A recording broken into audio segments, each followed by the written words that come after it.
السلام علیکم ناظرین، پیش کرتی ہوں بے شمار درود و سلام حضرت محمد صلی اللہ علیہ وآلہ وسلم پر اور ان کی آل اولاد پر۔ نبی کریم صلی اللہ علیہ وآلہ وسلم کے سب سے قریبی دوست، آپ کے سفر کے ساتھی اور اپنا مال اسلام کی خاطر قربان کرنے والے یار غار، مسلمانوں کے پہلے امیر المومنین، پہلے خلیفہ حضرت ابو بکر صدیق رضی اللہ تعالیٰ عنہ۔ حضرت ابو بکر صدیق رضی اللہ تعالیٰ عنہ کی ولادت 573 عیسوی میں ہوئی، یعنی رسول اکرم صلی اللہ علیہ وآلہ وسلم کی ولادت سے 2 سال بعد۔ حضرت ابو بکر صدیق قبول اسلام سے پہلے ایک کامیاب تاجر تھے۔ آپ ایک اعلیٰ اخلاق رکھنے والی شخصیت تھے، نہایت رحم دل، دیانتدار اور شریف النفس تھے۔ آپ کو زمانہ جہالت میں بھی بت پرستی، شراب نوشی اور فحاشی سے نفرت تھی۔ آپ کو نبی پاک صلی اللہ علیہ وآلہ وسلم سے بچپن ہی سے لگاؤ تھا اور حضور اکرم صلی اللہ علیہ وآلہ وسلم کے قریبی دوست تھے، اور اکثر تجارت کے سفر میں بھی حضور صلی اللہ علیہ وآلہ وسلم کے ساتھ جاتے تھے۔ حضرت محمد صلی اللہ علیہ وآلہ وسلم پر جب پہلی وحی نازل ہوئی تو آپ نے اپنے رشتہ داروں اور ساتھیوں کو اسلام کی دعوت دی۔ حضرت ابو بکر صدیق کے اسلام قبول کرنے کا واقعہ کچھ اس طرح سے پیش آیا۔ اسلام سے پہلے حضرت ابو بکر مکہ کے ایک دیانتدار اور فیاض تاجر تھے۔ اسی دوران انہیں ملک شام کی جانب تجارت کی غرض سے جانا پڑا۔ وہ سفر پر روانہ ہو گئے۔ اس سفر میں ان کے ہمراہ ان کا ایک غلام بھی شریک تھا۔ سفر کی منزلیں طے کرتے ہوئے کئی ہفتوں کی مسافت کے بعد آپ ایک تپتے ہوئے صحرا سے گزر رہے تھے اور شام ہو گئی۔ دیکھتے ہی دیکھتے بادل آ گئے اور سورج کی کرنیں انہی بادلوں میں گم ہو گئی۔ آپ اور آپ کا غلام رات کے تاریک ہونے سے پہلے اس صحرا اور جنگل سے باہر نکلنے کی کوشش کرنے لگے۔ آپ تیز قدموں سے چلتے ہوئے میدان میں نکل آئے۔ دور آپ کو آبادی کے اثرات نظر آئے اور آپ کالسا کی بستی میں پہنچ گئے۔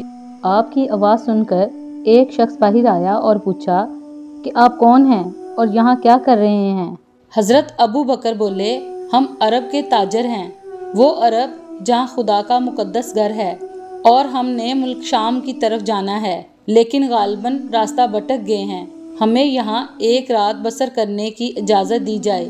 اس شخص نے جواب دیا کہ یہ کالسا عیسائی مذہب کے بہت بڑے راہب کی عبادت گاہ ہے، جو پچھلے 100 سال سے دنیا سے لا تعلق ہو کر اپنے خدا کی عبادت میں مصروف ہے۔ صرف مجھے اجازت ہے کہ میں ان کے پاس آ جا سکتا ہوں۔ مجھے ان کی خدمت کرتے ہوئے 25 سال گزر چکے ہیں۔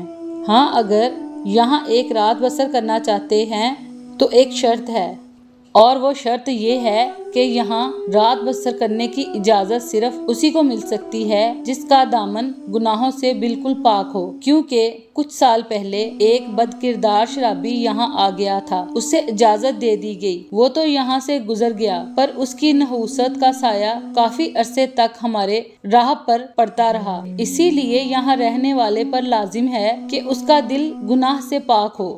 بات ختم ہونے کے بعد حضرت ابو بکر نے کہا کہ تمہارا راہب کیسے اندازہ لگا لیتا ہے کہ کس کا دل گناہ سے پاک ہے، کیونکہ کسی کے ماتھے پر گناہ کی مہر نہیں لگی ہوتی۔ اس شخص نے کہا کہ اگر وہ گناہ کو محسوس کر سکتے ہیں تو ایک نیک آدمی کو بھی وہ ضرور پہچان لیں گے۔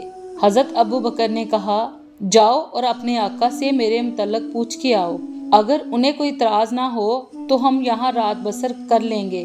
وہ شخص راہب کے پاس گیا اور اطلاع کی کہ عرب کے شہر سے 2 مسافر آئے ہیں اور یہاں رہنے کی اجازت مانگ رہے ہیں۔ راہب نے تھوڑی دیر خاموش رہنے کے بعد دریافت کیا، کیا وہی مکہ جو پہاڑوں کے درمیان ہے اور وہاں پر ہر طرف کھجوروں کے درخت موجود ہیں؟ خادم نے جواب دیا کہ میں نے تفصیل معلوم نہیں کی، میں معلوم کر کے آتا ہوں۔ راہب نے کہا، جاؤ اور اس کا نام بھی معلوم کر کے آؤ۔ وہ گیا اور کچھ دیر بعد پھر حاضر ہوا اور بولا، جی ہاں آقا، یہ وہی مکہ ہے، اور تاجر نے اپنا نام ابو بکر بتایا ہے۔ یہ سن کر وہ عیسائی راہب کچھ سوچنے لگا اور اس کے پاس موجود کتاب کے اوراق پلٹنے لگا اور کہا، جاؤ اور ان کے والد کا نام بھی دریافت کر کے آؤ۔ وہ خادم حضرت ابو بکر کے پاس گیا اور والد محترم کا نام پوچھا۔ آپ نے جواب دیا کہ میرے والد محترم کا نام ابو کحفہ ہے۔ ناظرین، یہ وہ وقت تھا جب حضرت محمد صلی اللہ علیہ وآلہ وسلم نے اپنی نبوت کا اعلان نہیں کیا تھا۔ خادم دوبارہ راہب کے پاس آیا اور نام بتایا۔ وہ راہب اٹھ کر کھڑا ہوا اور کہنے لگا، جاؤ اور انہیں جلدی سے میرے پاس لے آؤ۔ حضرت ابو بکر راہب کے پاس گئے تو کئی سو برس کا بوڑھا راہب، جس کے جسم پر صرف ہڈیاں تھیں، وہ خیر مقدم کے لیے کھڑا ہو گیا۔ حجرے میں قدم رکھتے ہی ایک مدھم سی آواز سنائی دی اور کہا کہ اگر تم وہی ہو جس کی چند نشانیاں میرے پاس موجود ہیں تو آج میں تمہارا دیدار کر کے اپنے آپ کو خوش قسمت سمجھوں گا۔ اور آنکھیں اوپر کر کے آپ کا جائزہ لیا۔ کبھی وہ کتاب کی طرف دیکھتا اور کبھی آپ کے چہرے کو دیکھتا، اور پھر کہا کہ اپنی کلائی میری طرف کرو۔ کلائی پر نظر پڑتے ہی اس کے جذبات بے قابو ہو گئے اور لرزتے ہونٹوں سے انگلیوں کا بوسہ لیا اور کہا، اگر اجازت ہو تو میں تمہیں امیر المومنین حضرت ابو بکر صدیق کہہ کر پکاروں۔ حضرت ابو بکر حیران ہوئے اور بولے، مجھے آپ کی بات سمجھ میں نہیں آئی۔ کبھی آپ میرا جغرافیہ دریافت کرتے ہیں، کبھی والد کا نام پوچھتے ہیں اور کبھی میرا جائزہ لیتے ہیں۔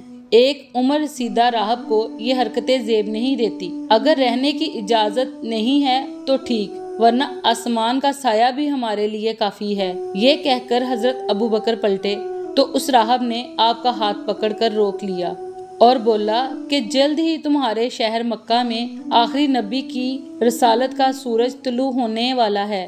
آپ سے میں مذاق نہیں کر سکتا۔ بائبل کی روشنی میں آخری نبی کی تمام نشانیاں موجود ہیں۔ اگر آپ چاہیں تو میرے ساتھ رات بسر کر سکتے ہیں۔